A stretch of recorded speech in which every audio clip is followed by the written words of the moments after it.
Good evening. I'd like to call this meeting of the City of Menasha Administration Committee to order.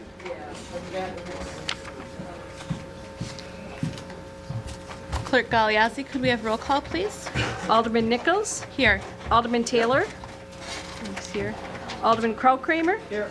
Alderman Langdon. Here. Alderman Zielinski. Here. Alderman Benner. Alderman Keehan has been excused. Thank you.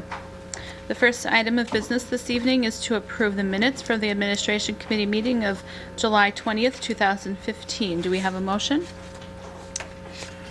Alderman Langdon? Thank you, Chairperson Nichols. I will make the motion to approve the Administration Committee minutes of July 20th, 2017. Do we have a second? Second. Thank you. We have a motion and a second. Are there any questions or corrections on the minutes? Seeing none, all in favor signify by saying aye. Aye. Opposed? Minutes are approved. The first action item this evening is O-14-15, an ordinance amending Title II, Chapter 1 of the Code of Ordinance regarding polling places, and this is introduced by Alderman Langdon. Alderman Langdon? Thank you, Chairperson Nichols. I'll make the motion to forward to Council 0-14-15, an ordinance amending Title II, Chapter 1 of the Code of Ordinance, polling places, introduced by myself, Alderman Langdon.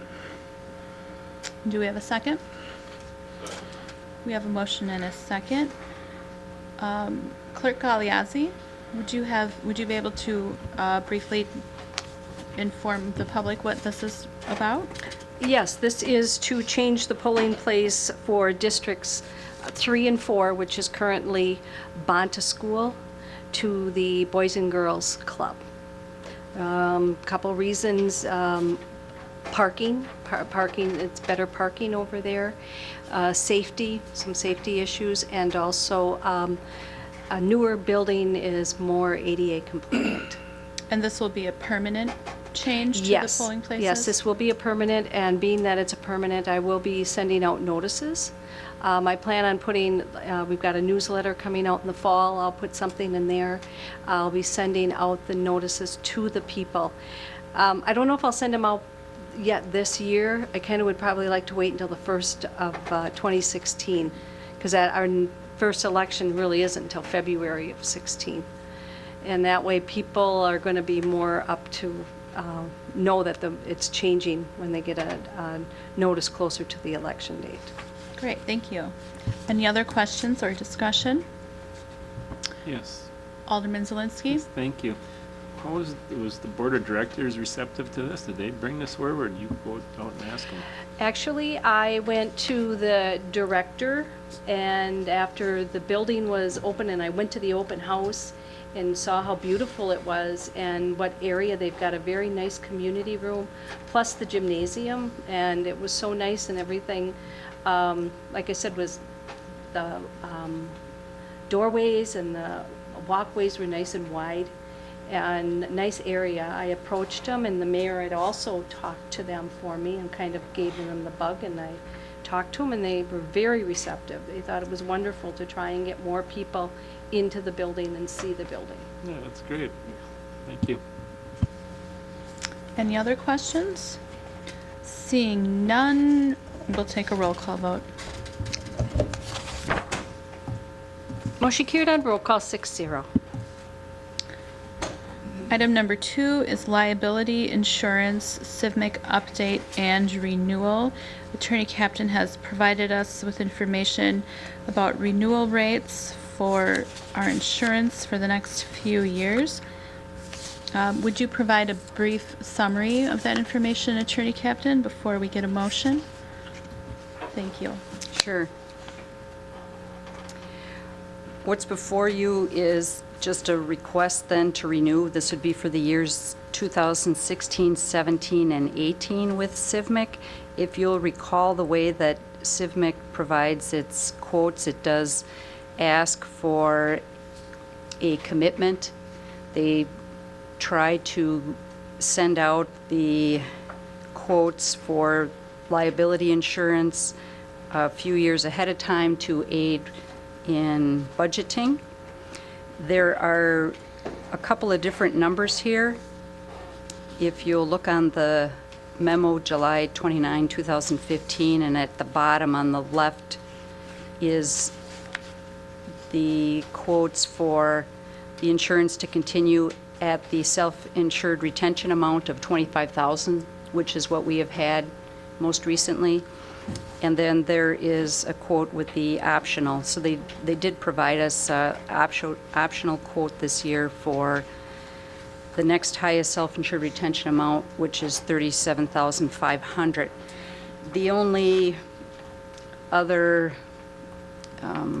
question, I guess, is on the back of the memo, I referenced the dividend.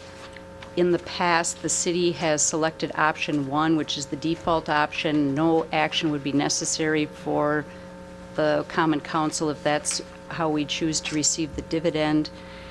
In 2016, there are 2 other options. There was a 3rd option that was added this year, and that's the only thing that would require a motion, is if you wanted to vary off of the default option with regard to the payment of the dividend to the city of Menasha. And that's for the liability insurance. The auto physical damage automatically, the dividend for that automatically comes to us on March 1st of each year if there is a dividend declared. But you are requesting a motion to forward a resolution to the Common Council that would continue our membership in CIVMIC and accept the premium proposals for the next 2 years. That's correct, yes. Okay. So we'll look for a motion first. There's a recommended motion on the back of the memo dated July 29th, 2015, and then we'll open the floor for discussion. Alderman Benner? Thank you, Chairman. This time I'd like to make a motion to forward the attached proposed resolution to the Common Council for approval to continue membership in CIVMIC and accepting CIVMIC's premium proposals for the years 2016, 2017, and 2018. Second? We have a motion and a second. Are there any questions? The option. Did you want Alderman to- Zelinski? Yes, Attorney Captain, which option on this motion are we going with? Attorney Captain? It would be to continue the current self-insured retention amount of $25,000. Might have to be read into the motion then.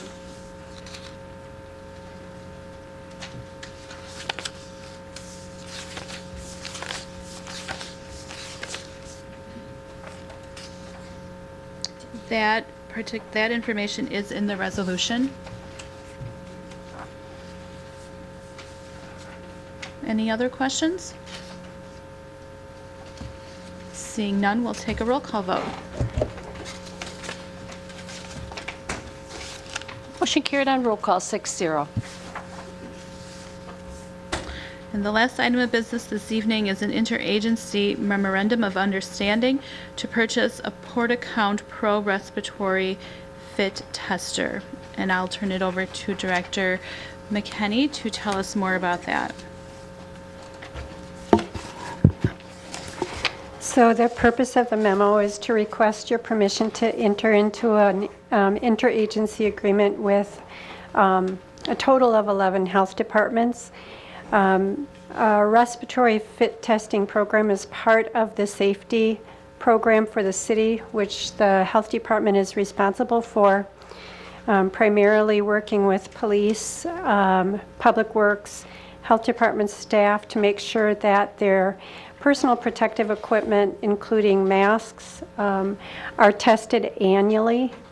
And we actually had this proposal come in from Manitowoc County Health Department. They would maintain the equipment. We would be one of the 11 health departments that would be able to use it. There's 2 types of fit testing equipment. The one we're currently using is a qualitative fit testing. It's really just a hood that goes over a person who's wearing a mask. And there's usually saccharin or bitters or some sort of aerosol that's placed in the hood, and people, you rely on their sense of taste or smell to try to ascertain whether or not the mask works. This particular Portacount Pro is all automated, and it takes the guesswork out of it. In other words, if someone has problems with smell or taste, that isn't a factor because this is done through computerization, and it detects leakage. It's really important when you're wearing personal protective equipment, particularly masks, that they fit properly. And I think everybody understands that. There really isn't a fiscal impact because we received supplemental Ebola funding this year. Part of the Ebola funding went to retroactively cover the expenses for work that the staff did, $7,790. We would use the remaining funds to enter into this 5-year agreement, and it's a one-time fee of $1,600. It would cover a 5-year warranty plus the ability to use the Portacount Pro by month. The equipment would actually remain with the Manitowoc County Health Department.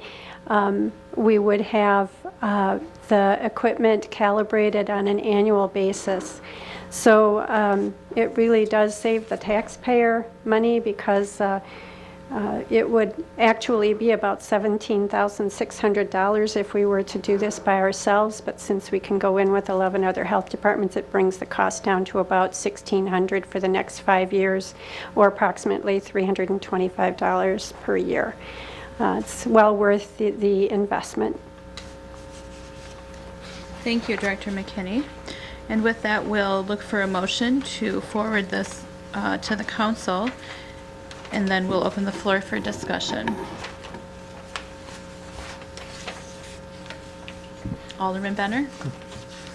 This time, I'd like to make a motion to forward this to council for approval for the Interagency Memorandum of Understanding to purchase the Portacount Pro Respiratory Fit Tester. We have a motion and a second. Is there any discussion? Seeing none, we'll take a roll call vote. Motion carried on roll call 6-0. And now we'll entertain a motion to adjourn. I'll make a motion to adjourn. Second? We have a motion and a second. All in favor? Opposed? We are adjourned.